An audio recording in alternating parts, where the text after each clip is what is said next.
আমাদের বিয়ের প্রায় ২.৫ বছর পর ফাইনালি আমরা সংসার শুরু করলাম। এই কয়েকটা দিন হয়েছে আমরা নতুন একটা ঘর ভাড়া নিয়েছি, কিন্তু এখানে দিনের বেলাতেও মশার এত উৎপাত কি বলবো। তাই হাজব্যান্ডকে সঙ্গে নিয়ে একটু বাজারে গিয়েছিলাম জানলায় নেট লাগাবো বলে নেট কিনতে। এর আগের দিনও আমি এই দাদাটার দোকান থেকে আমার নতুন সংসারের কিছু জিনিস কিনেছিলাম। সেই দিনই দেখেছিলাম এখানে জানালায় লাগানো নেট পাওয়া যায়, তাই এখানেই আবার আসলাম। আমার দুটো পোষা বিড়াল আছে, ওদের জন্যই কিছু বাটা মাছ নিলাম।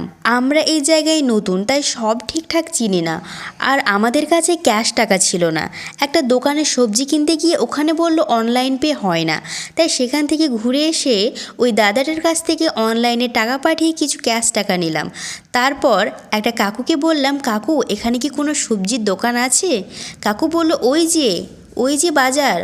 ও আল্লাহ, এ তো দেখি কত বড় বাজার। বলে না আল্লাহ তাআলা আমাদেরকে বড় জিনিস দেওয়ার জন্য ছোটোগুলো কেড়ে নেন।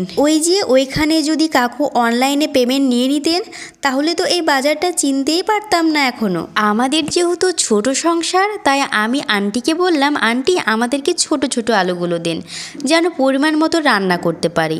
তাছাড়াও এখান থেকে আরও বেশ কিছু সবজি নিলাম, যেমন পটল, ভিন্ডি, লেবু, এবং সব শেষে এই দাদাটার থেকে কিছুটা মুরগির মাংস নিয়েই আজকের বাজার কমপ্লিট করলাম।